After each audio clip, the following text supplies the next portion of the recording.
திருச்சிற்றம்பலம். ஆடும் பரிவேல் அணி சேவல் என பாடும் பணியே பணியாய் அருள்வாய் தேடும் கயமா முகனை செருவில் சாடும் தனி யானை சகோதரனே. திருச்சிற்றம்பலம். சக்கரவர்த்தி தவராச யோகி எனும் மிக்க திருமூலனருள் மெவுநாள் என்னாளோ. திருச்சிற்றம்பலம். தென்னாடுடைய சிவனே போற்றி, எந்நாட்டவர்க்கும் இறைவா போற்றி, ஏகம்பத்துரை எந்தாய் போற்றி, பாகம் எண்ணூறு ஆனாய் போற்றி, பராய்த்துறை மேவிய பரணே போற்றி, சிராப்பள்ளி மேவிய சிவனே போற்றி, அண்ணாமலையம் அண்ணா போற்றி, கண்ணாரமுத கடலே போற்றி, காவாய் கனகத்திரளே போற்றி, கைலை மலையானே போற்றி போற்றி, வெற்றிவேல் முருகனுக்கு அரோகரா. திருச்சிற்றம்பலம்.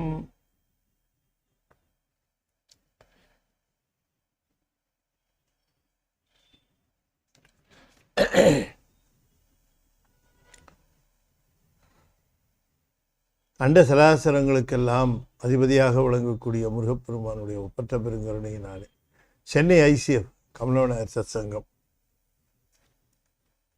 மிகச்சிறப்பாக நிகழ்த்தி கொண்டு வருகின்ற திருமந்திரை ஞான வேள்வியில் 9ஆம் தந்திரத்தில் மோன சமாதி பற்றி நாம் தொடர்ந்து சிந்திப்பதற்கு திருவருள் கூட்டியிருக்கிறது. ஒரு கடினமான பகுதி மோன சமாதி. மோன சமாதி என்று சொல்லக்கூடிய இந்த பகுதியை புரிந்து கொள்வதற்கே சற்று பக்குவம் வேண்டப்படுகிறது. அதனால தான் அதை 9 வைத்தார். பல செய்திகளை தெளிவுபடுத்துகிறார். நமக்கு உயிர் பற்றியும் இறைவன் பற்றியும் இந்த உலகம் பற்றியும் பல உண்மைகள் நமக்கு நம்முடைய அருளாளர்கள் நமக்கு அருளி செய்த வண்ணத்திலே நமக்கு பரிச்சயமாக இருக்கின்றன. பதி பசு பாசம் என்று சொல்லக்கூடிய மூன்றினுடைய இந்த தன்மைகள் சித்தாந்த ஆசிரியர்கள் அதனை தெளிவுபடுத்தி நமக்கு சொல்லி இருக்கிறார்கள். நாம் பதியை எவ்வாறு புரிந்து கொண்டு இருக்கிறோம், பசுவை எவ்வாறு புரிந்து கொண்டு இருக்கிறோம், பாசத்தை எவ்வாறு புரிந்து கொண்டு இருக்கிறோம் என்று நாம் அதனை அவர்கள் காட்டிய வண்ணத்திலே அவற்றை நாம்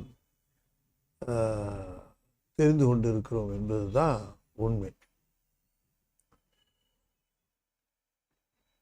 ஆனால் மோன சமாதியிலே பதியை பற்றிய தெளிவை நமக்கு தருகின்றார் நம்முடைய ஆசிரியர் திருமூல தேவநாயனார். ஒன்றை பற்றி தெரிந்து கொள்வதற்கு அடிப்படையாக சில தகுதிகள் வேண்டப்படுகின்றன.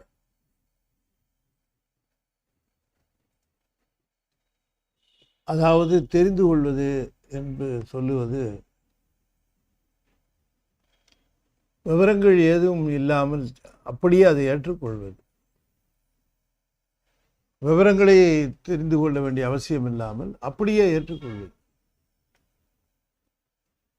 உதாரணமாக டிவி எவ்வாறு இயங்குகிறது அப்படின்னு கேட்குற பொழுது ரொம்ப சாதாரணமாக சொல்கிறது, அது கரண்ட்டில் இயங்குது அப்படின்ட்டு போயிடும்.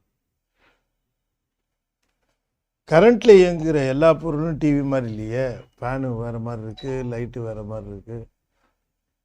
டிவி எப்படி வேலை செய்யுது? ஒரே கரண்ட்டு தானே போடுறோம், அது எப்படி வேலை செய்யுது அப்படின்னு கேட்குற போது அதில் பிக்சர் வரும்ப்பா, சவுண்டு வரும். பிக்சரு சவுண்டு மேலே சிக்னலாக இருக்கும், அதை எடுத்து கொடுக்கும். நம்ம பிக்சர் சிக்னலை எடுத்து கொடுத்தா படம் வந்துடும். அப்புறம் சவுண்டு சிக்னல் எடுத்து கொடுத்தா சவுண்டு வந்துடும், ஒலி வந்துடும். அதுதான் அப்படி. அப்படி தானா? அவ்வளோ. அதோட மன சமாதானம் ஆகி போகிறவங்களும் உண்டு. அதோடு முடிஞ்சு போச்சு. அது எப்படி பிக்சர் சிக்னலு, அது எப்படி சவுண்டு சிக்னலு, ரெண்டுக்கு என்ன வேறுபாடு? ரெண்டு சிக்னல்ங்கிறீங்களே, அது எப்படி இருக்கும்? இது நுழைய ஆரம்பித்தோம்னா இப்போ டிவியை பற்றி கம்ப்ளீட்டாக எல்லாமே தெரியும். அதுக்கு அடிப்படையாக சில விஷயங்கள் தெரிஞ்சிருக்கணும்ல.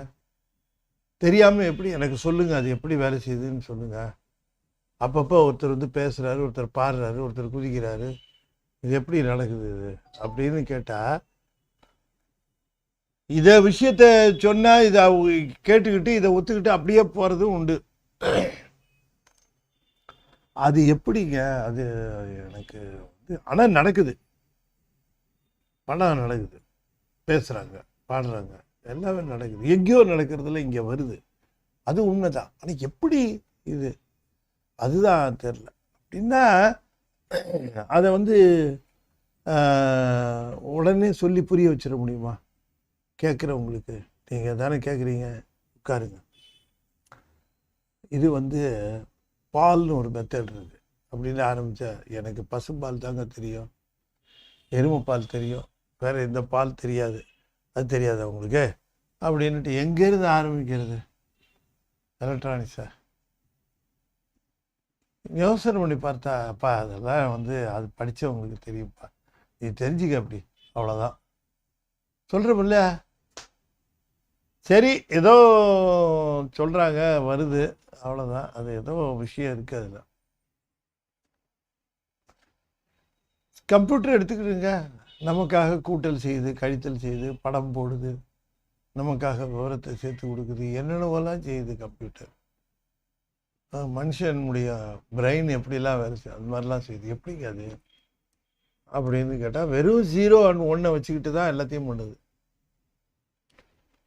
Just combinations of 0s and 1s அப்படின்னா பெரிய ஆச்சரியமாக இருக்குது. அது எப்படி 0 and 1 அப்படின்ட்டு யோசனையாக இருக்குது. அதை புரிஞ்சுக்கணுன்னா அதுக்கு ஒரு பேசிக்காக நாலெட்ஜ் வேணும். இப்படி ஒவ்வொன்றுக்கும் பேசிக்காக அந்த நாலெட்ஜ் வேணும். சரி, அவங்கவுங்க புரிஞ்சுக்கிட்ட விதத்தில் அதை புரிஞ்சிக்க வேண்டியது தான். இப்போ டிவி எப்படி ஒர்க் பண்ணுதுன்னா, தெரியாதப்பா, இதெல்லாம் சிக்னல்ப்பா, சிக்னலில் ஒர்க் பண்ணுது அப்படின்ட்டு போயிடுவார். அவர் எல்லாம் தெரிஞ்சவங்கன்னு சொல்லுவார். இன்னொருத்தர் சொல்லுவார், அப்பா அது எலக்ட்ரானிக் இதுப்பா, அதெல்லாம் நமக்குலாம் புரியாதுப்பா அப்படிம்பாரு இன்னொருத்தர் அதையே படித்தவர், எனக்கு அது முழு விவரம் தெரியும், அதை நான் அதுதான் படிச்சிருக்கிறேன், அதை தெரிஞ்சிருக்கிறேன் அப்படின்னு அவர் சொல்லுவார் விவரம். இப்படி ஆளுக்கு ஆள் விவரம் சொல்லுவார்கள். அவரவர்களுடைய அந்த அந்த செய்தியை பற்றிய அடிப்படை அறிவை கொண்டு அவர் சொல்வார். இதை நான் ஒரு உதாரணமாக சொல்றதுக்கு காரணம், திருமூலர் ஒரு விஷயத்தை சொல்லுகிறார். கடவுள் அப்படின்னு சொல்றதை எப்படி புரிஞ்சிருக்கிறோம் அப்படின்னு கேட்கிறார். கடவுள் என்று சொல்லக்கூடிய பதி என்று சொல்லக்கூடிய ஒருவரை எவ்வாறு புரிந்து இருக்கிறோம், அவர் எவ்வாறு புரியப்பட்டு கொண்டு இருக்கிறார், அவர் எவ்வாறு தெரிந்து கொண்டு இருக்கிறோம். அருளாளர்களெல்லாம் இருக்காத, நீ உன்னுடைய பர்சனலாக சொல்லு என்று கேட்கிற பொழுது நமக்கு ரொம்ப வினோதமான பதில்கள்லாம் வரும். இந்த கடவுள் என்று சொல்லக்கூடியதை உண்மையிலேயே அதை புரிந்து கொள்வதற்கு எப்படி ஒரு டிவி வேலை செய்யுதுங்கிறது அடிப்படையாக ஒரு பக்குவம் வேண்டியிருக்கும், அதுபோல் கடவுளை புரிந்து கொள்வதற்கும் ஒரு பக்குவம் வேண்டப்பட்டிருக்கு. இப்போ அது வரைக்கும் தெரிஞ்சிருக்கிறது எல்லாமே நம்ம தெரிஞ்சிருக்கோம்னு நினச்சிட்டு இருக்கோம். ரொம்ப அழகாக சொல்லுகிறார், கடவுளை பற்றி நமக்கு இறைவன் சிவன் இவன் என்று சொல்லக்கூடியவன் ஒரு விஷயம் நல்லா தெரியுது. என்ன அப்படின்னு கேட்குற பொழுது, எல்லாருக்கும் மேலுங்க அவர் வந்து உயிர்களுக்கும் மேலே, உலகத்துக்கு மேலே, பிரபஞ்சத்துக்கு மேலே, எல்லாத்துக்கும் மேலே, அவருடைய ஆணையின் வழி எல்லாம் நடக்குது, அவர் மேலே, எல்லாத்துக்கும் மேலேங்க அவர் அப்படின்னு சொல்கிறாங்க. அதை வந்து எல்லாரும் ஒப்ப முடிஞ்ச ஒரு கருத்து. எல்லாருக்கும் மேலே ஆனவன், தனக்கு மேலே ஒருத்தன் இல்லாதவன் மேற்பொருள், தனக்கு மேலே பரம் இல்லாதவன். தனக்கு மேலே ஒரு பொருள் ஒருவர் இல்லாதவனாக அவன் இருக்கிறான் என்று எல்லோருக்கும் ஒப்ப முடிந்த ஒரு ஒரு உண்மையாக இருக்கு. ஆனால் தெளிவாக பார்க்கிற பொழுது அவரை நாம் எந்த விஷயத்தில் அறிந்திருக்கிறோம் அப்படின்னு பார்க்கிற பொழுது அவர் தடத்த நிலையில் தான் அவரை நமக்கு தெரிய வருது. தடத்த நிலையை பற்றி தான் சொல்கிறாங்க. வேற தடத்த நிலையை பற்றி சொல்லுகிற பொழுது அவர் அருவமாக இருப்பார், அருவுருவமாக இருப்பார், உருவமாக இருப்பார். அருவமாக இருக்கிற பொழுது சிவன் சக்தி, அருவுருவமாக இருக்கிற பொழுது சதாசிவர், உருவமாக இருக்கிற பொழுது மகேஸ்வரன், மால், அப்புறம் உருத்திரன், பிரமன், இவங்கெல்லாம் தான் இப்படி சொல்லுகிறார்கள். அது ஏன் அப்படி இந்த மாதிரிலாம் இருக்கணும்? அருவமாக ஏன் இருக்கணும், உருவமாக ஏன் இருக்கணும், அருவுருவமாக இருக்கணும் அப்படின்னு கேட்குற பொழுது அதுக்கு நம்ம சொல்கிறது ஐந்தொழில் செய்வதற்காக அவர் அந்த தடத்த நிலையை எடுத்திருக்கார். என்ன ஐந்தொழில்? படைத்தல், காத்தல், ஒடுக்குதல், மறைத்தல், அருளல் என்று சொல்லக்கூடிய ஐந்தொழில்களை செய்கிறது. அதுக்கே 3. அருவமாக இருந்து என்ன செய்கிறார், உருவமாக இருந்து என்ன செய்கிறார், அருவுருவமாக இருந்து என்ன செய்கிறார் அப்படின்னு கேட்கும்போது அருவமாக இருந்து ஐந்தொழில் செய்கிறார், உருவமாக இருந்து ஐந்தொழில் செய்கிறார், அருவுருவமாக இருந்து ஐந்தொழில் செய்கிறார். அப்போ அவர் அருவமாக இருந்து ஐந்தொழில் செய்வதும் அருவுருவமாக இருந்து அதிசூக்கமமாக இருக்கக்கூடிய நிலையில் ஐந்தொழில் செய்கிறார். அதிசூக்கம் ஐந்தொழில். அந்த அதிசூக்கம் ஐந்தொழில் உயிர்களுக்கு செய்ய வேண்டியிருக்கு. அப்போ அவர் அருவமாக இருந்து செய்கிறார். சூக்கம நிலையில் இருந்து ஐந்தொழில் செய்கிறார். அப்போ அவர் அருவுருவமாக இருக்கிறார். தூல நிலையிலே ஐந்தொழில் செய்கிறார். அதுதான் நமக்கு ரொம்ப பரிச்சயமானது. சகலருக்கு அப்படித்தான் செய்கிறார். ஐந்தொழில் செய்கிறது அதுதான் நம்ம நடராஜராக வைத்து வழிபாடு செய்கிறோம். நமக்கு ரொம்ப பரிச்சயமான ஒரு நிலையாக, தடத்த நிலையாக. அப்போ இந்த தடத்த நிலை என்று சொல்லக்கூடிய ஒன்று இருக்கிறதே, தடத்த நிலை, அதாவது ஐந்தொழில் செய்கிற நிலை. தடத்தம் எப்போ வருதுன்னா ஐந்தொழிலுக்குத்தான் வரும். அவருக்கு தனக்குன்னு எந்த தொழிலும் அவர் செய்துக்கிறது இல்லை. உயிர்களுக்கு தடத்த நிலையில் ஐந்தொழில் செய்ய, அவருக்கு எந்த தொழிலும் செய்ய வேண்டியதில்லை இல்லையா? உருவொடு தொழில் பெயர் ஒன்றுமின்றிய பரவிய நீ அவை பறித்து நிற்பது விரவிய உயிர்க்கலாம் வீடு தந்திடும் கருணையதையலால் கருமம் யாவதே என்று திருமால் துதிக்கிறார் சிவபெருமான. இந்த சூரபத்மனால படுகிற வேதனை உருத்திரனுக்கு மேலே இருக்கிற உலகத்துக்கிட்டக்கே வரல. திருமால் வரைக்கும் ரொம்ப உபத்திரவம் தாங்க முடியல. அதனால் புந்திக்குள் இடர்ச்சி ஏற்க முதல்வனை தருதும்னு சொன்னாரே, இன்னும் வரலையே.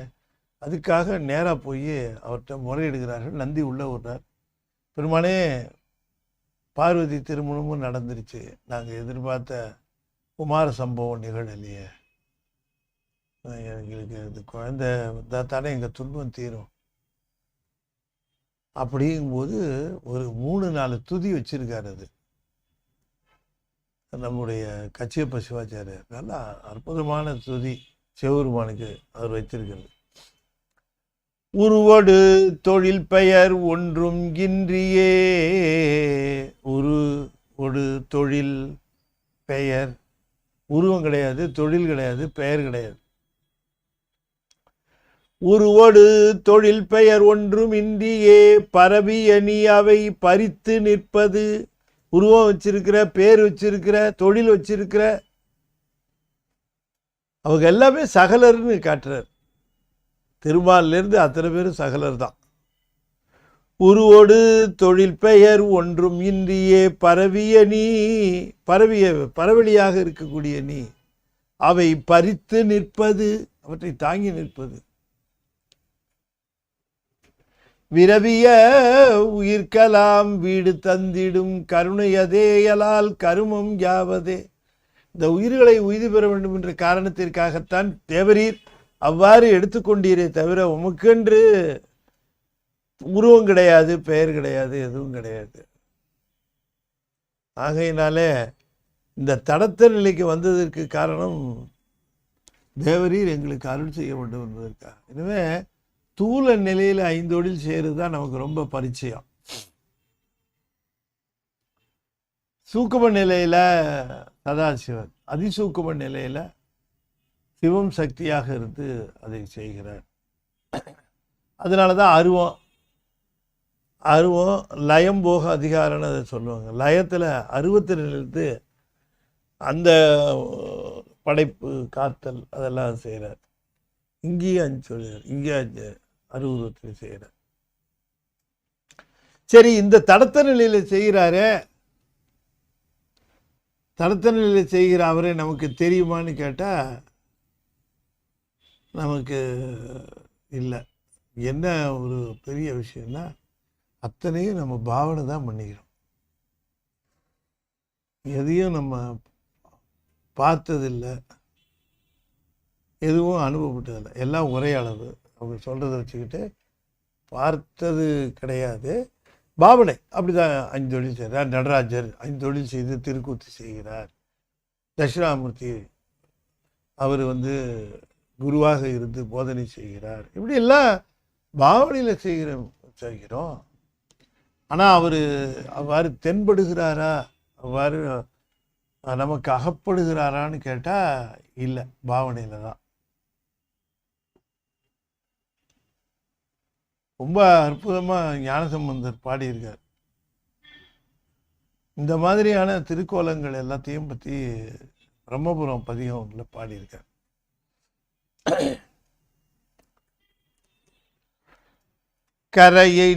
கரையணி வேல் இலர் போலும் 65வது பதிகம், அது 2ஆம் திருமுறையில். கரையணி வேல் இலர் போலும்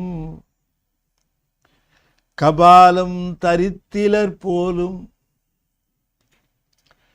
மறையும் நவிந்திலர் போலும் மாசுடம் ஆர்த்திலர் போலும்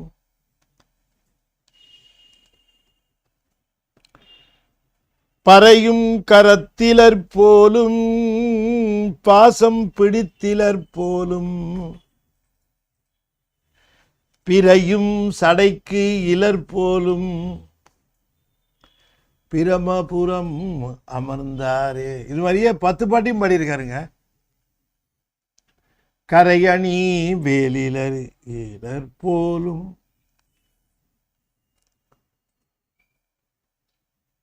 கபாலம் தரித்திலர் போலும் மறையும் நவிந்திலர் போலும் மாசுணம் ஆர்த்திலர் போலும் பறையும் கரத்திலர் போலும் பாசம் பிடித்திலர் போலும் பிறையும் சடைக்கு இலர் போலும் பிரமபுரர் தமர்ந்தாரே. இப்படியே தான் சொல்லிட்டு வர்றார். கூரம்பது இலர் போலும் அடுத்த பாட்டில் எல்லாம் சொல்லிட்டு வர்றார். கடைசி பாட்டில் என்ன சொல்றாரு பாருங்க. அதாவது திருக்கடைக்காப்பில் சொல்றாரு, பெண்ணுரு ஆணுரு அல்லா பிரமபுரநகர் மேய அண்ணல் செய்யாதனையெல்லாம் பெண்ணுரு ஆணுரு அல்லா. பெண்ணுரும் கிடையாது, ஆணுரும் கிடையாது, ரெண்டும் சேர்ந்த பேடியும் கிடையாது, பேத அந்த வடிவமும் கிடையாது. பெண்ணுரு ஆணுரு அல்லா பிரமபுரநகர் மேய அண்ணல் செய்யாதனை எல்லாம் அறிந்து வகை வகையாலே நன்னிய ஞான சம்பந்தன் நவீன்றன 10 வல்லார். ஞான சம்பந்தன் நவீன்றன 10 வல்லார்கள் விண்ணவரோடு நிதாக வீற்றிருப்பார் அவர்தாமே. அப்போ இவ்வளவு இந்த அடையாளங்கள் இதையெல்லாம் சொன்னது பெத்தான்மாக்களுக்கு, கட்டில் இருக்கிறவர்களுக்காக சொன்னது.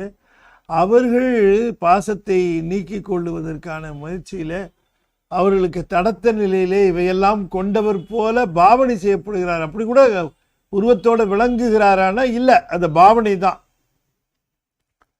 அப்படி சாமி இருக்கிறார், அந்த மாதிரி கோலத்தில் இருக்காருன்னு சிற்பம், சிலை அல்லது அவருக்கு சித்திரம், இந்த மாதிரியாகத்தான் நாம் வச்சு இருக்கிறோம். அப்போ இதெல்லாம் தடத்த நிலையில் இருக்கிறவர்களுக்கு சரியாக வரும். இதை பற்றி தான் பேசுகிறார் இந்த பாட்டில். தற்பரம் அல்லன் சதாசிவன் அல்லன், தற்பரம் அல்லன் சதாசிவன் தான் அல்லன், நிற்களம் அல்லன் சகல நிலை அல்லன், அற்புதமாகி அனுபவ காமம் போல் கற்பனை இன்றி கலந்து நின்றானே. தற்பரம் அல்லன், எல்லாவற்றிற்கும் மேலாக விளங்குகிற இவனுக்கு தற்பரம், இவனுக்கு மேலாக ஒருவன் உண்டு என்று சொல்ல முடியாது. அவன்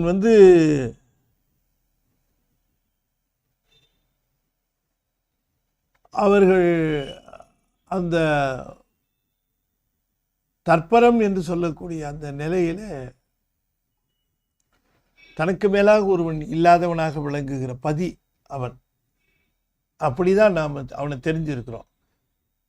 அது ஒன்று தான் மோன சமாதியில் டேலி ஆகிற விஷயம்.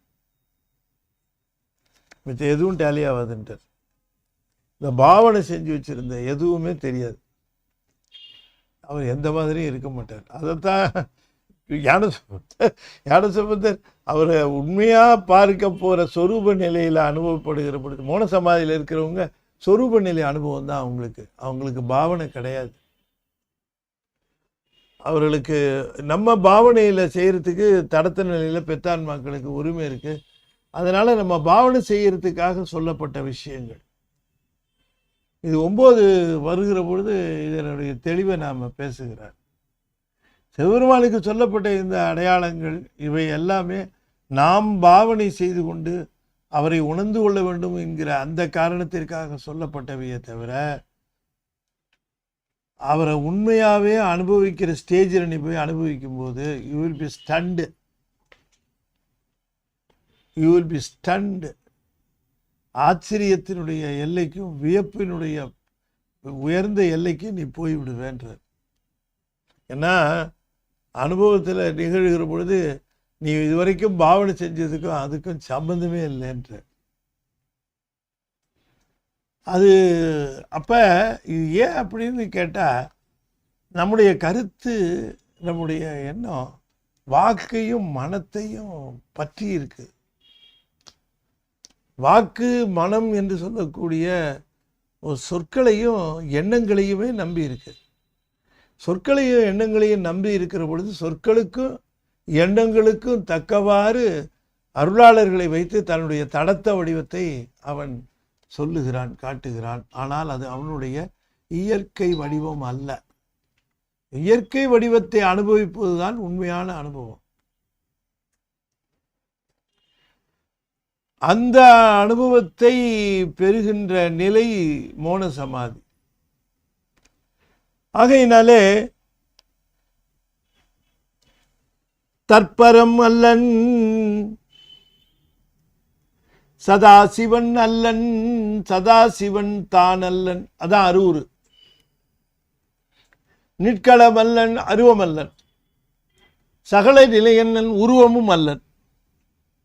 இந்த அருவம், உருவம், உருவம் இப்படின்னு அவனுக்கு 3 நிலையெல்லாம் கிடையாது. அவனுக்கு ஒரே நிலை சொரூப நிலை தான். அருவத்தில் பாவிக்கிறவர்கள் இருக்கிறார்கள், உருவத்தில் பாவிக்கிறவர்கள் இருக்கிறார்கள், உருவத்தில் பாவிக்கிற உயிர்கள் இருக்கின்றார்கள். 3 பேருக்கும் 3 விதமாக காட்டுவதற்கு அவன் 3 பொருள் அல்ல, ஒரே பொருள். ஆகையினாலே உணரப்படுவதற்காக சொல்லப்படுகிறவை சிந்தனைக்கு அகப்படுகிறமாறு பெத்தான்மாக்களுக்கு சொல்லப்படுகிறவை அவை உண்மையிலேயே உண்மை நிலையை உணரப்படுகிற பொழுது அவை உணர்வுக்கு அல்லது இயற்கை நிலைக்கு வரும் என்று நாம் எதிர்பார்க்க முடியாது. ஆகையினால மோன சமாதியில் பெறுகிற அனுபவம் உண்மையான அனுபவம் என்று குறிப்பிடுகிறது. அது எப்படி இருக்கும் என்று சொல்லுகிற பொழுது, அற்புதமாகி அனுபவ காமம் போல் கற்பனை இன்றி கலந்து நின்றானே. கற்பனை இல்லாத, அங்க பாவனையே கிடையாது. அதனாலதான் அங்க பிரத்யக்ஷ பிரமாணம், அங்க அனுமான பிரமாணம்லாம் இல்லை, பிரத்யக்ஷ பிரமாணம், உரை பிரமாணமும் கிடையாது. பிரத்யக்ஷமா உணர்றது, பிரத்யட்சமா அனுபவம் பெறுவதும் தான். அப்படி அற்புதமாகி அனுபவ காமம் போல் இந்த காதலர்கள் இருக்கிறார்களே, அவர்கள் ஒருவருக்கொருவர் பழகி கொள்ளுகிற பொழுது, பழகுகிற பொழுது அவர்கள் உள்ள களிப்பிலே இருப்பார்கள். அவர்கள் சந்திக்கிறதுக்காக, இவளை சந்திப்பதற்காக அவனும், அவனை சந்திப்பதற்காக இவளும் பஸ் ஸ்டாண்டில் 3 மணி நேரம் காத்துட்டு இருப்போம். அவள் பொசுக்குன்னு பஸ்ஸில் ஏறி சீட்டில் உட்காரும்போது அப்படி திரும்பி ஒரு பார்வை பார்ப்பான்.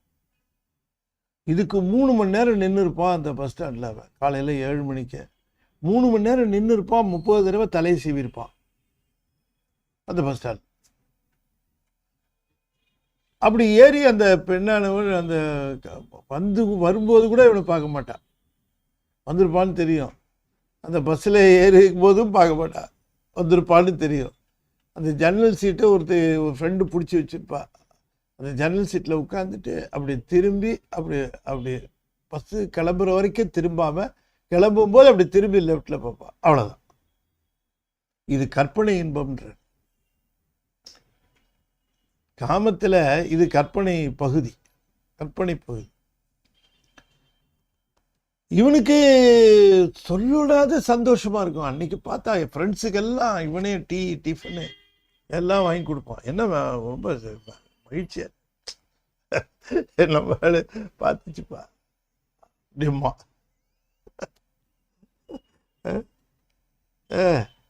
தான் நீ சொன்னதான் புரியுது. என்ன பண்றது? நான் சொல்லலை, இவர் சொல்றாரு, திருவள்ளுவர் சொல்லாத விநாயகர் சொல்ல. 2 காமத்துக்கு 2, ஒன்று கற்பனை இன்பம், இன்னொன்று அனுபவ இன்பம். இது ஒன்று பேசியிருக்க கூட மாட்டா, திரும்பி தான் பார்த்து போய் இவன் கற்பனை பண்ண ஆரம்பிச்சு. கற்பனை பண்ணது ஒன்று சுவிட்சர்லாந்து போகிற மாதிரி, ஃப்ளைட்டில் போகிற மாதிரி, அப்புறம் அங்கே தன்னுடைய காதலிக்கு யாரோ தொந்தரவு பண்ணுற மாதிரி, இவர் பாஞ்சி காப்பாற்றுற மாதிரி, இதெல்லாம் ஏகப்பட்ட ப்ளஷர்ஸ் கற்பனை. அதில் ஹீ வில் டிரைவ் ப்ளஷர். அதில் இவ்வளோ அங்கே கல்லூரி போனதுக்கு பிறகு இவ்வளோ நாளை காத்திருந்தான் தெரியல, நமக்காக காத்திருக்கான். நல்லா தான் ட்ரெஸ் பண்ணியிருக்கான், ட்ரெஸ்ஸெல்லாம் நல்லா பண்ணுறான். தலை மட்டும் கொஞ்சம் ஒழுங்காக மாறி இருந்தால் பரவாயில்ல, ஆனால் நல்லா தான். இப்படி இந்த அவங்க they have been attracted each other. ஒருத்தருக்கு ஒருத்தர் அட்ராக்ட் ஆனதுக்கு அடிப்படை காரணம் அது என்னன்னு பார்த்தீங்கன்னா, அது ஆங்கிலத்தில் லஸ்ட் என்று சொல்லக்கூடிய அந்த ஒரு ஈர்ப்பு தான். அந்த ஒரு காரணத்திற்காக ஈர்க்கப்பட்டிருக்கிறார். அப்புறம் எத்தனையோ நாள் நின்னா, எத்தனையோ தடவை பஸ்ஸில் பார்த்தா, அப்புறம் கொஞ்சமாக இவனும் அந்த பஸ்ஸில் ஏற ஆரம்பித்தான், பேசுகிறாங்க, திருமணம் பண்ணிக்கிட்டாங்க வச்சுக்கோமே. திருமணம் இப்போ அவங்க ஒருவரை மெய் தீண்டி இன்பம் பெறுவார்கள். இப்போ மெய் தீண்டா இன்பம், இப்போ மெய் தீண்டி இன்பம் பெறுவார்கள். இந்த மெய் தீண்டாமல் இருந்த பொழுது அவர்களுக்கு ஏற்படுகிற இன்பம் அந்த இன்பம்தான் தடத்த நிலையில நாம பெறுகிற இன்பம். நாம சிவத்தை தீண்டல, சிவம் நம்மை தீண்டல். நாம அதுல குருநாதர் சொன்ன அந்த கேட்டல், குருநாதர் சொன்ன உபதேசத்தை சிந்தித்தல், குருநாதர் சொன்ன உபதேசத்துல தெளிதல், இது எல்லாத்துலேயும் நாம் பெறுகிற அந்த இன்பம் ஞானத்தில் கூட தடத்தம் தான். அந்த நிட்டைன்னு ஒன்று வருது பார்த்தீங்களா, அந்த கடைசியில் இந்த சிவபோகம் வரைக்கும், சிவயோக வரைக்கும், சிவபோகம் வந்துருச்சுன்னு வச்சு நிட்டை, அதுதான் அனுபவ இன்பம். இந்த அனுபவ இன்பத்தை தான் மோன சமாதி குறிக்குமே தவிர அதற்கு முந்தைய இன்பத்தை எல்லாம் இன்பம் என்று குறிக்காது. எனவே அதற்கு முன்பாக நாம் இறைவனிடம் பெற்றுக்கொண்டிருக்க அந்த இன்பம் எல்லாம் எப்படிப்பட்டது அப்படின்னு சொல்றதுக்கு, அற்புதமாகி அனுபவ காமம் போல் கற்பனை இன்றி. கற்பனை இல்லை அப்படின்னா பாவனை இல்லை. பாவனை செய்கிற மாதிரி அந்த பெண்ணை திருமணம் பண்ணிக்கிற மாதிரியே அவங்க அப்பா உங்களை தவிர்த்து வேறு யாருக்கும் என் பொண்ணை தரமாட்டேன்னு சொல்கிற மாதிரி, அவளும் இவனை உன்னை தவிர நான் வேறு யாரையும் திருமணம் பண்ணிக்க மாட்டேன் என்று சொல்கிற மாதிரி, இப்படியெல்லாம் கற்பனை பண்ணி அவருக்கு எல்லாம் அது கற்பனை. இந்த மாதிரி கற்பனை இறைவனை பற்றிய கற்பனைகள் இந்த மாதிரி ஏதும் இல்லை. எனவே தடத்தம் முழுக்க கற்பனை. தடத்தம் முழுக்க கற்பனை என்று சொல்லுகிற பொழுது இந்த நிலையில சொல்லுகிறார், மோன சமாதிக்கு நாம் முயற்சி செய்ய வேண்டும். கற்பனை என்று சொல்லுகிற பொழுது அவை இன்பம் பயக்கவில்லையான்னு கேட்டால் இன்பம் பயக்கிறது, அது இல்லைன்னு சொல்ல முடியாது.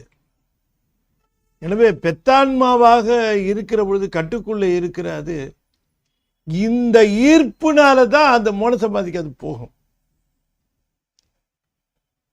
அதை சொல்றாரு பாருங்களேன், அண்ணல் செய்யாதன எல்லாம் அறிந்து. போய் பார்த்தா இது நம்ம அனுபவத்தில் எவ்வளவு ஞானசம்பந்தருடைய அந்த அங்கே போய் பார்க்கும்போது சுவாமி கரையணி வேலிலர் போலும், நம்ம என்னென்னவோ நினச்சி அப்படிதான் இருப்பார் அப்படின்னு நினச்சி, சில சமயம் சில ஹீரோலாம் எப்படி மேலேருந்து கீழே குதிப்பாங்க, அப்படி பண்ணுவாங்க, 10 பேரை தாக்குவாங்க, ஹீரோன்னு எல்லாம் அப்படி செய்வாங்க. அந்த ஹீரோ மேலே சொல்லனாத அன்பு பூண்டிருப்பான் ரசிகன், எப்படியாவது அவரை பார்க்கணும் அப்படின்னுட்டு ரொம்ப ஆர்வமாக இருப்பான். அப்படி திரும்பினா 2 பேரும் விழுகுறாரு, இப்படி பாஞ்சு போய் அடிக்கிறாரு, இப்படிலாம் செய்கிறாரு, அப்படி அவரை பார்க்கணுன்னு நினச்சிட்டு இருப்பான். ஒரு தடவை ரொம்ப முயற்சி பண்ணி இதுக்காக தன்னுடைய நேரம், காலம், செலவு, பொருள் எல்லாம் செலவு பண்ணி கடைசியில் ஒரு நாள் எப்படியாவது ஒரு ஸ்டுடியோவில் போய் அவரை ஷூட்டில் பார்த்துடணுன்ட்டு முடியாத இடத்துல ரகசியமாக அவர் போய் ஏறி குதித்து இறங்கி ஓடி திருடன் மாதிரி உள்ளே ஓடி போய் இந்த செட்டுக்குள்ளே போய் நின்று பார்க்கலான்னு பார்த்தா காரை விட்டு இறங்கும்போது 2 பேர் பிடிச்சிக்கிறான். அப்புறம் மெதுவாக அப்படியே நடந்து வர்றார், ஒரு சேரில் அப்படி உட்காரும் போதே கால் தடுமாறு உட்கார வச்சிடறார். அப்புறமா ஷார்ட் எடுக்கலாமாங்க அப்படின்னு கேட்குறாங்க. அவரை கூட்டிகிட்டு போய் ட்ரெஸ் எல்லாம் பண்ணி விட்றாங்க, அவருக்கு பேண்ட்டு போட முடியல. அப்புறம் அவரை அப்படியே நிற்க வைக்கிறாங்க. இப்படி நிற்கிறார். என்னடா அது, நம்ம நினச்சோம் ஒரு திரும்பினா ஒரு 10 பேர் அடிக்கிற மாதிரி நிற்கிற உடல் வாகோட எப்படி இருப்பார்னு நினச்சோம், இப்படி அவங்க கற்பனை பண்ணியிருந்தது கம்ப்ளீட்டாக மாறி போச்சு. இல்லை, இது நான் நெகட்டிவில் சொல்கிறேன், சாமிக்கு பாசிட்டிவ். அவர் இப்படி வச்சுருப்பார், வேலு வச்சுருப்பார், சூலம் வச்சுருப்பார், உடுக்க வச்சுருப்பார், அப்படிலாம் நினச்சி சாமியை அந்த ஆனந்தத்தை அனுபவிக்க போகிற பொழுது அவருக்கு இந்த மாதிரியான தடத்த வடிவம் எதுவுமே இருக்காது. அனுபவ நிலையில் தடத்த குறியீடுகள் ஏதும் அவருக்கு கிடையாது. அதை இங்கே மோன சமாதியில் அதை தெளிவுபடுத்துகிறார்.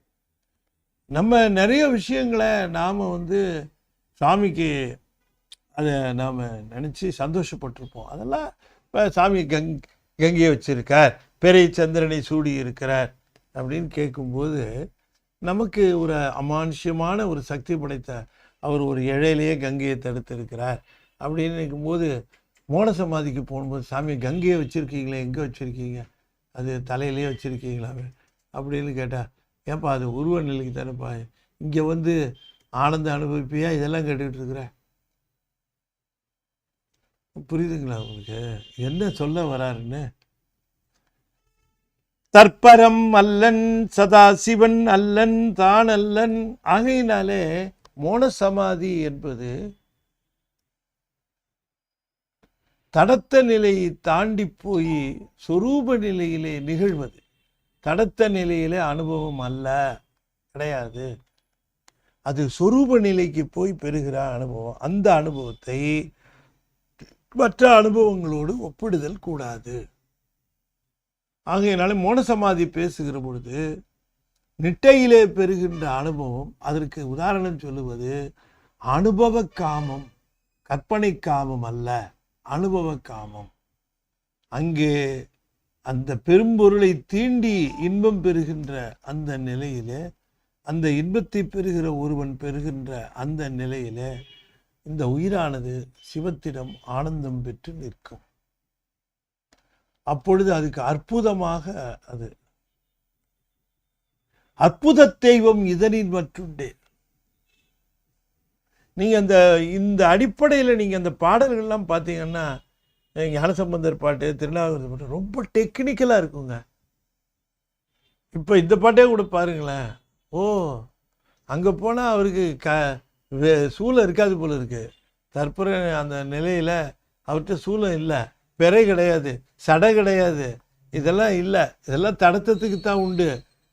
வகை வகையாக ஞானசம்பந்தம் பாடினதெல்லாம் தடத்த நிலைக்காக பாடியவை. அவை அவற்றை இங்கே எண்ணி பார்த்து மகிழ்வதற்காக, பெருமானுடைய 5 தொழில்களை புரிந்து கொள்வதற்காக இங்கே சொல்லப்பட்டன. நாம் விண்ணுலகம் சென்று அடியார்களோடு இருப்பதை விரும்புவோமாக என்று சொல்லுகிறார்.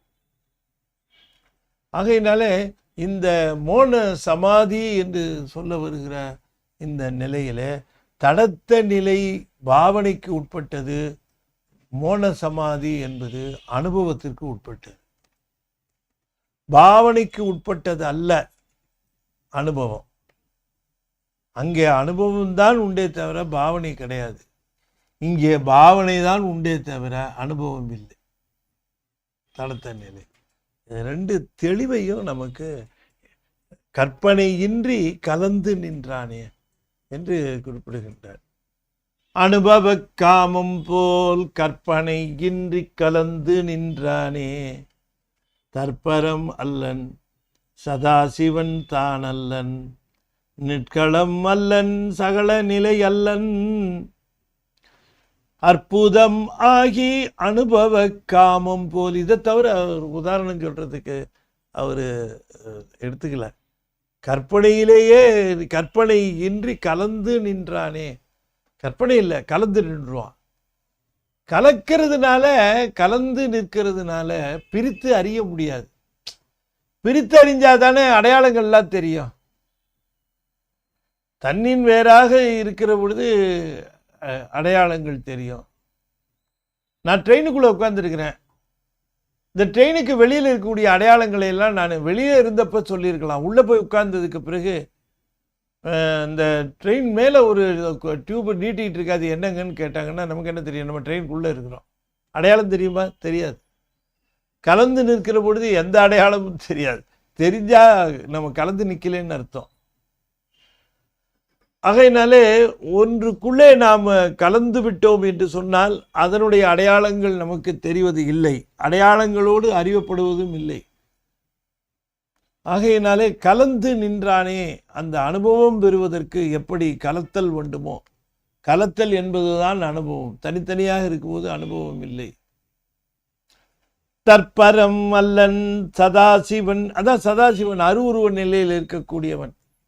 அது சூக்கும நிலையில் 5 ஒளிகள் செய்கின்ற சதாசிவன் அல்லன். அருவுருவ நிலையை உடையவன், அவன் அருவுருவம், அவன் உருவம், அவன் அருவுருவன் உடைய அருவமானவன். இதெல்லாம் அந்த ஐந்தொழில் புரிவதை நாம் புரிந்து கொள்வதற்காக சொல்லப்பட்ட அந்த செய்திகள். ஆனால் உண்மையிலேயே அவன் பேரருளாளன். அவன் இப்படி புரிந்து கொள்ளப்படுவது, பெத்தான்மாவுக்கு புரிந்து கொள்ளப்படுவதிலையும் பாவனை செய்யப்படுவதிலையும் எந்த தவறும் இல்லை. அது பெத்தான்மாவிற்கே உரியது. அது அந்த உரிய நிலையிலே இருந்தால்தான், இந்த கற்பனையிலே இருந்து சென்றால்தான் அனுபவத்திலே சென்று சேர முடியும்.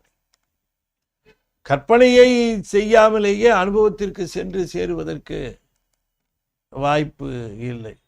கற்பனை செய்து கற்பனை இன்பத்தை பார்த்து கற்பனை இன்பத்தோடையே இருந்து ஆசிரியர் சொல்லுவதை கேட்கிற பொழுது ஒரு கற்பனை இன்பம், அதை சிந்திக்கிற பொழுது ஏற்படுகிற கற்பனை இன்பம். இன்பம் இருக்குங்கிறது உண்மைதான், அதில் இல்லைன்னு சொல்லலை. ஆனால் ஆன்மாவுக்கு ஏற்படுவது அது பாவனையினால் வருகின்ற இன்பம். அது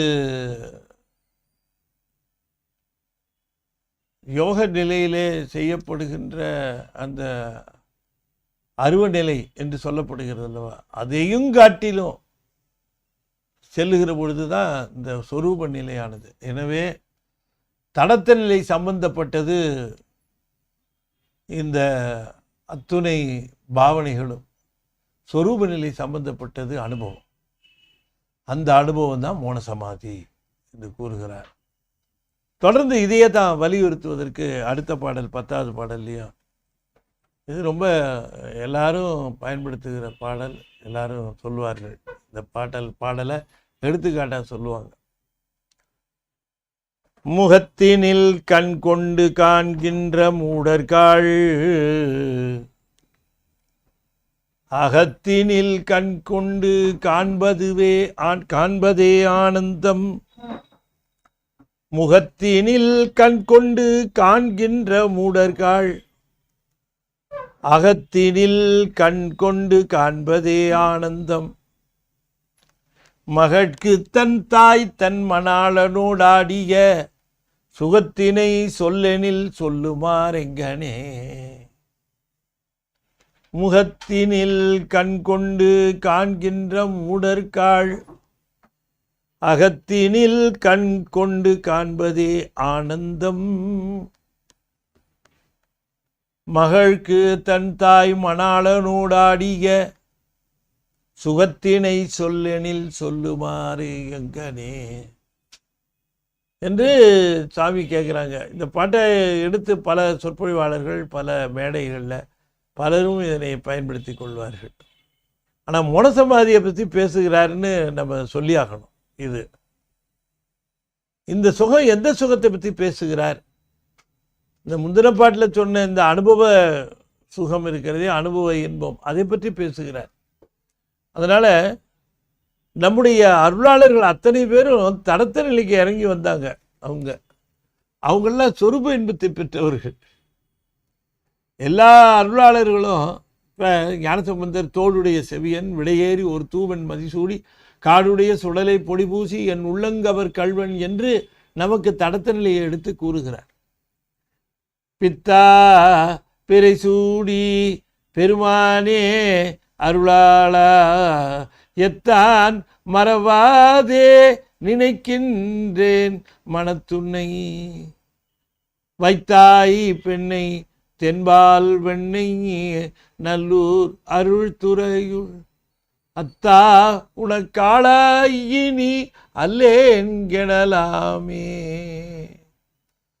தடத்த வடிவம் கொண்டு பல்வேறு விதமான அற்புதங்களை அவர்களுக்கு செய்து காட்டியிருக்கிறார். நம்ம பாவனை செய்கிறோம், நமக்கும் வருது. நமக்கு இப்போ ஒருத்தர் வந்து உதவி செஞ்சுட்டு போவார், நாம் என்னவோ அவர் வந்து உதவி செய்தார் இல்லை, ஈசன் அவரை விட்டு நமக்கு அந்த உதவியை செய்யுமாறு பணிக்கிறார். நாம் ஈசனை நேரடியாக தொடர்பு கொண்டு நாம் நினச்சி பார்க்குறோம், சாமி உன் கருணையினால தானே இது நடந்தது, தேவரீர் இல்லைன்னா இது எப்படி நடந்திருக்கும் என்று நினைத்து பார்க்கிறோம். இது எல்லாம் நாம் வந்து அப்போ அவர் வந்து சாமி அவரே தான் வந்திருக்காருங்கிற அந்த பாவனையை தான் நாம் செய்கிறோம். அவர் வந்திருக்கிறார் உண்மைதான் என்று உணர்கிறோம்.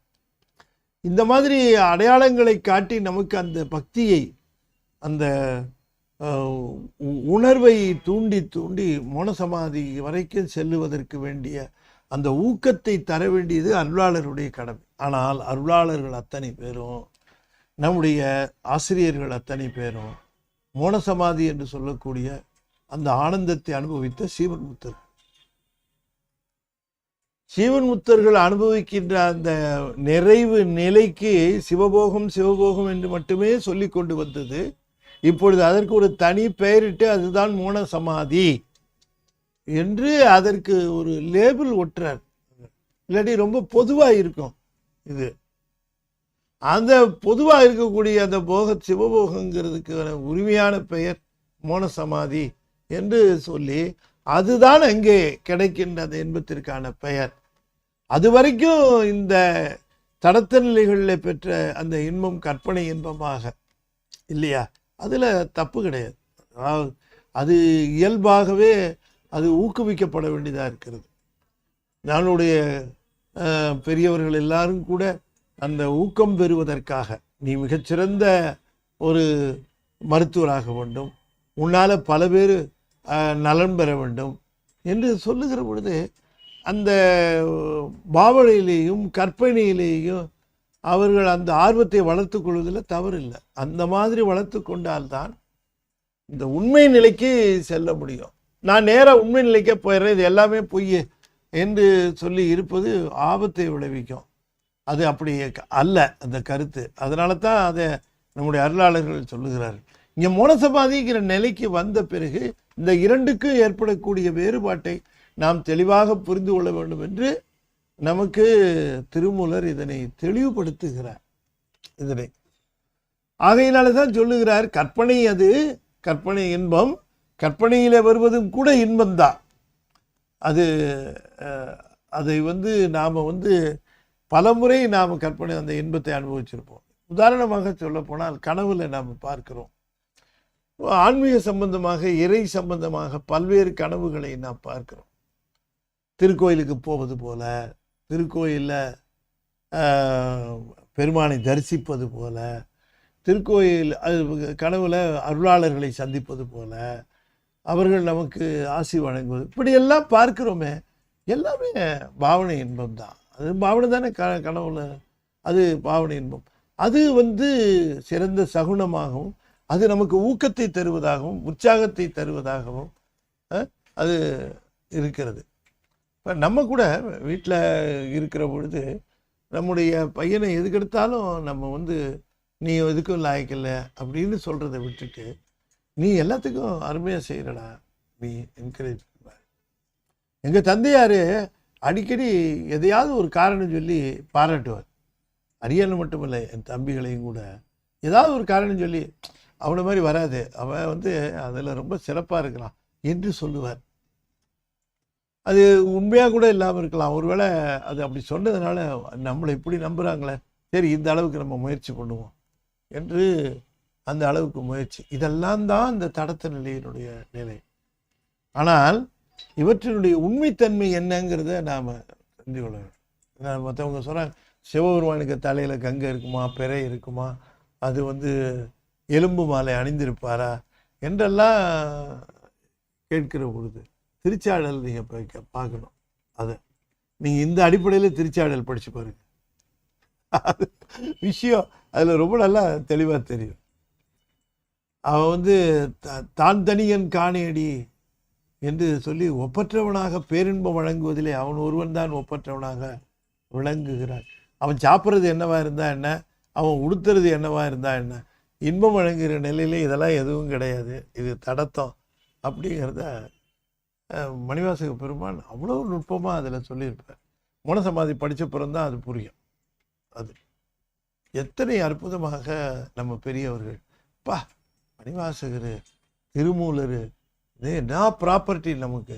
அது நமக்கு என்னன்னு கேட்டிங்கன்னா சாதாரண லெவலில் இருக்கிறவர்களுக்கும் ஆனந்தம், அது மேலே கொஞ்சம் வந்தவர்களுக்கும் ஆனந்தம், முழுமையான அந்த நிலை பெற்றவர்களுக்கும் திருவாசகம் ஒரு உயர்ந்த அந்த அனுபவத்தினுடைய பிரதிபலிப்பாக தெரியும்.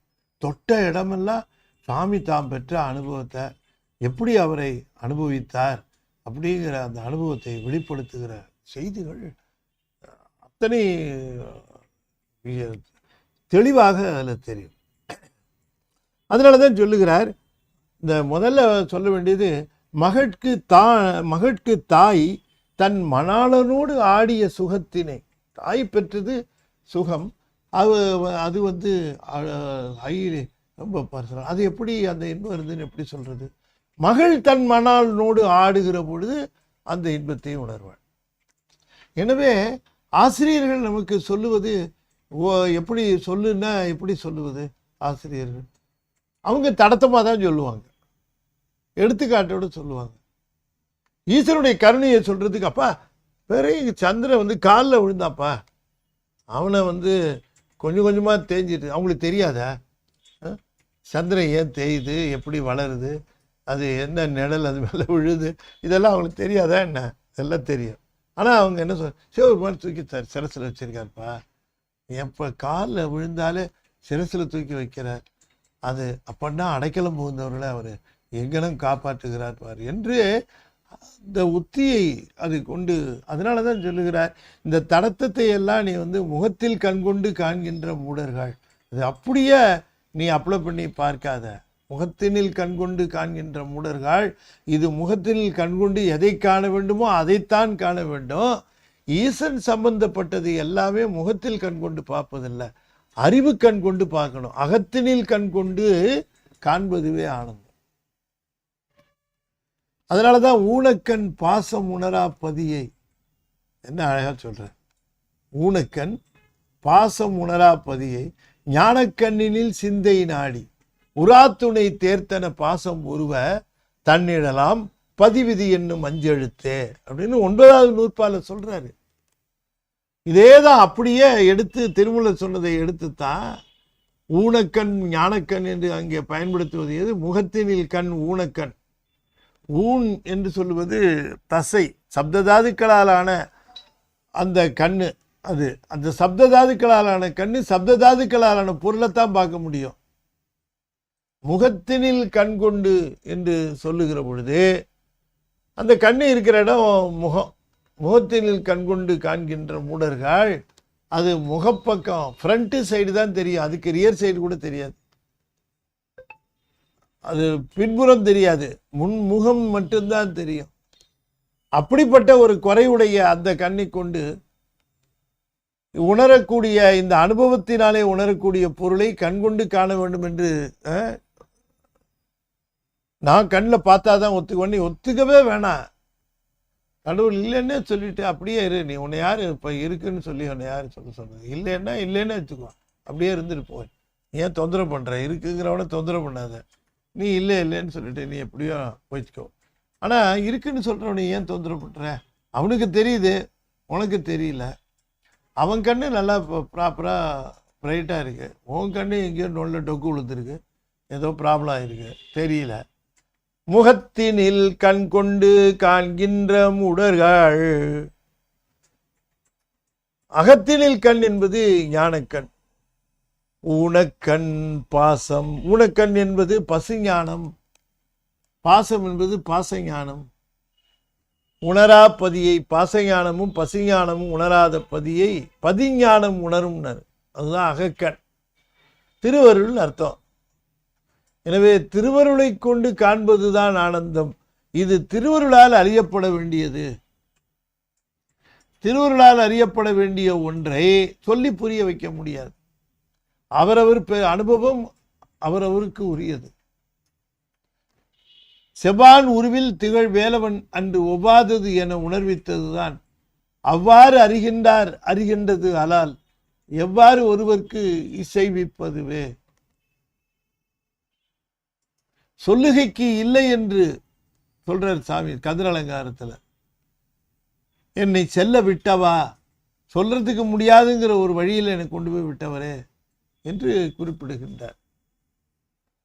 முகத்தினில் கண் கொண்டு காண்கின்ற மூடர்கள், அகத்தினில் கண் கொண்டு காண்பதே ஆனந்தம். மகட்கு தன் தாய் தன் மணாளனோடு ஆடிய.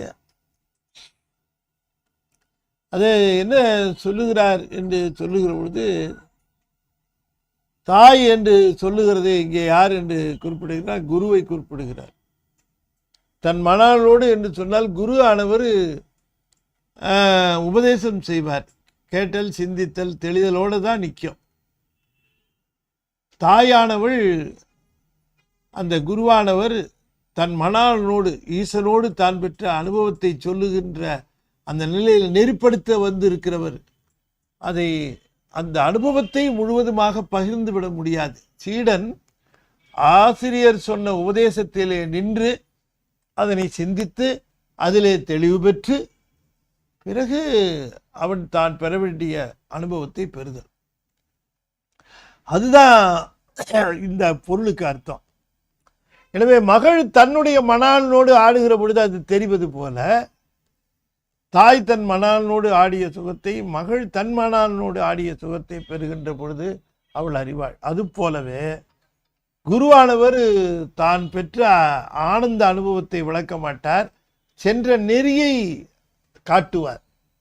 அதற்காக உபதேசம் செய்வார்.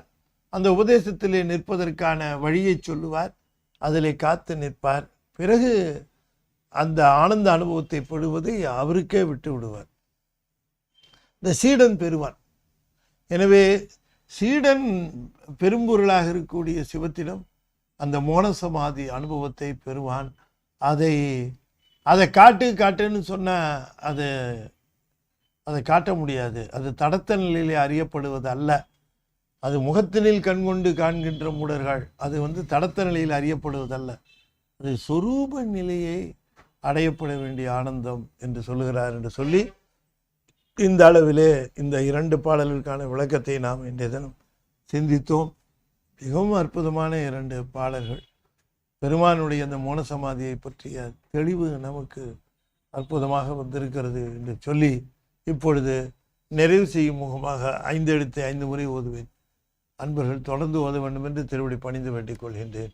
ஓ நம சிவாய, ஓ நம சிவாய, ஓ நம சிவாய, ஓ நம சிவாய, ஓ நம சிவாய. திருச்சிற்றம்பலம். ரொம்ப அற்புதமாக திருமூலருக்கு விழா எடுக்கிறார்கள் ICF. 11 நாள் விழா. 20ஆம் தேதியிலிருந்து 10ஆம் தேதியிலேருந்து 20ஆம் தேதி வரைக்கும், 10லேருந்து 20 நவம்பர். இன்னும் 6 தினங்களே இருக்கின்றன. ஒவ்வொரு நாளும் இந்த தமிழகத்தினுடைய சிறந்த ஓதுவாமூர்த்திகள் பாடுகிறார்கள். நீங்கள் நேரில் ஓதுவாமூர்த்திகளை தரிசனம் பண்ணி அந்த செவி குளிர கேட்டு ஆனந்தப்படணும். 5லேருந்து 7 திருமுறை. 7 மணிக்கு அடியன் பேச ஆரம்பிச்சிருவேன். தினம் ஒரு தந்திரம், முதல் தந்திரம், 2ஆம் தந்திரம் என்று பேசுகிறேன். அங்கே நீங்கள் கேட்டு இன்புறலாம்.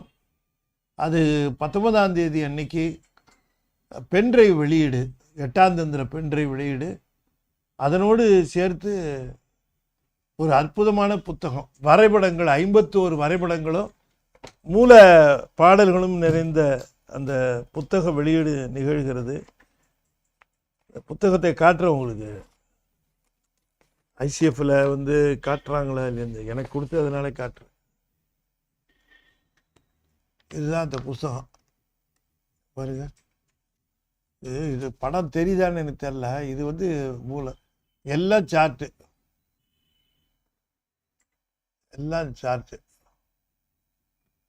நீங்கள் கேட்டுகிட்டே இருக்கும்போது சார்ட்டையும் பார்க்கலாம். ஒரு இந்த சார்ட்டோட இந்த பென்ட்ரைவ் முன்பதிவு பண்ணிக்கிங்க. அன்றைக்கி போய் நின்றுக்கிட்டு எனக்கு கொடுன்னா கொஞ்சம் சிரமப்படும். ஏன்னா அவங்க முன்பதிவு செஞ்சவங்களுக்கு தான் கொடுப்பாங்க. முன்பதிவு செய்கிற பொழுது ப்ரைஸு கொஞ்சம் ரெடியூஸ்டாக இருக்கும். அதுக்கப்புறம் ப்ரைஸ் கொஞ்சம் கூட போகலாம். ஆகையினால அந்த விலையெல்லாம் நீங்கள் ஃபோனில் கேட்டு தெரிந்து கொண்டு அந்த குறுந்தகடுக்கு இப்போவே பதிவு பண்ணிவிடுங்க. 19ஆம் தேதி தான் கிடைக்கும். அன்றைக்கி யாருக்கும் தெரியாமல் காசை கொடுத்து வாங்கிட்டு போடுங்க. ஏன்னா உங்கள்கிட்ட திரும்ப வாங்கி நான் பதிவு பண்ணிட்டு தரேன் கொடுக்காதீங்க. பதிவு பண்ணுறதுக்கு கொடுங்க. ஏன்னா எவ்வளோ சிரமப்பட்டு கமல விநாயகர் சத்சங்கம் அதை பதிவு பண்ணி அந்த புஸ்தகத்தை, அந்த புஸ்தகத்துக்கு 6 மாதம் ஆச்சு. அதை புஸ்தகத்தை பிரிண்ட் பண்ணுறதுக்கு அந்த இதெல்லாம் 1 தடவை 2 தடவை 3 தடவை கத்தார் சரவணன் அவர்கள் அதற்கு ரொம்ப ஒத்தாசை புரிஞ்சிருக்காங்க. மணிவாசக ஐயா அதில் உட்காந்து அந்த சார்ட்டை எத்தனை தடவை எடிட் பண்ணுறது, எத்தனை தடவை ப்ரூஃப் பார்க்க, அதனால் நீங்கள் வந்து அந்த உழைப்பை நீங்கள் மதிக்கணும். யாருக்கும் அதை கொடுத்து பென்ட்ரைவ் கொடுத்து நீ பதிவு பண்ணிக்கன்னு கொடுக்கக்கூடாது. நியாயமாக சொல்கிறேன். வேணுங்கிறவங்க வாங்கிக்கிட்டுமே. அவங்க கமலவிநாயகர் சத்சங்கத்துக்கு இதை விட ஆதரவு தெரிவிக்கிறதுக்கு என்ன நல்ல வழி? திருமந்திரத்தை நமக்கு அருளி செய்த திருமூலருக்கு நன்றி தெரிவிக்கிற மாதிரி அது. ஆகையினாலே பதிவு செய்து கொள்ளுங்கள், பெற்றுக்கொள்ளுங்கள். மற்றவர்களுக்கு பதிவு செய்வதற்கு தராதீர்கள் என்று உங்களை கேட்டுக்கொள்கிறேன். வேணும்னா அவங்க வாங்கிக்கிட்டோம். இல்லைன்னா நெட்டில் இருக்குது, அவங்க தனித்தனியாக கேட்டுக்கிட்டோம். நெட்டில் தான் பேசியிருக்காங்க, நெட்டில் இருக்குது, அவங்க நெட்டில் கேட்டுக்கிட்டோம். இதை தனியாக ஒட்டுமொத்தமாக டவுன்லோட் பண்ணணும், அதில் ஒவ்வொன்றா பண்ணணும், இதை பொறுத்துக்கலான்னு கேட்டால் அதுக்கு நீங்கள் என்கரேஜ் பண்ணக்கூடாது என்று சொல்லி, பிறகு சிவஞான சித்தியார் வகுப்பு தொடங்க இருக்கிறது. சிவஞான போதம் முடிய போகுது டிசம்பர். சிவஞான சித்தியார் வகுப்பு அடியன் சொல்ல இருக்கிற ஒரு சிறப்பான ஒரு நிலை சித்தியார் வகுப்பு. என்னென்னு கேட்டிங்கன்னா, சிவப்பிரகாசம் சிந்திச்சுட்டு திரும்பவும் சிவப்பிரகாசம் சிந்திச்சுட்டு சிவஞான போதம் சிந்திச்சுட்டு சிவஞான சித்தியார் ரொம்ப அற்புதமாக இருக்கும் அந்த அனுபவம். அதனால தான் உடனே ஆரம்பிக்கிறோம், கேப் விடாமல். அந்த கிளாஸு உங்களுக்கு ரொம்ப பயனுள்ளதாக இருக்கும். ஆகையினால இந்த வகுப்பில் சேர்றதுக்கு இந்த கீழே இருக்க என்னோட தொடர்பு கொண்டு பதிவு செய்து கொள்ளுங்கள். ரொம்ப அதிகமான இந்த தடவை சேர்க்கறதுக்கு யோசனையாக இருக்குது. நல்ல குறிப்பிட்ட பேர் இருந்தால் அவர்களுக்கு டெஸ்ட்டு எல்லாம் வைக்கிறதுக்கெல்லாம் சரியாக இருக்கும் என்று சொல்லி இந்த அளவில் நாம் இதனை நிறைவு செய்து மீண்டும் நாளை மாலை மிகச்சரியாக 6:30 மணிக்கு திருமந்திரம் மோனசமாதியை தொடர்ந்து சிந்திப்போம் என்று கூறி ஞானத்திரளுக்கு உங்கள் நல்லாதரவை தாருங்கள் என்று கேட்டுக்கொண்டு இந்த அளவில் நிறைவு செய்து விடைபெறுகிறேன். நன்றி, வணக்கம். திருச்சிற்றம்பலம். தென்னாடுடைய சிவனே போற்றி, என் நாட்டவர்க்கும் இறைவா போற்றி, வெற்றிவேல் முருகனுக்கு அரோகரா. திருச்சிற்றம்பலம்.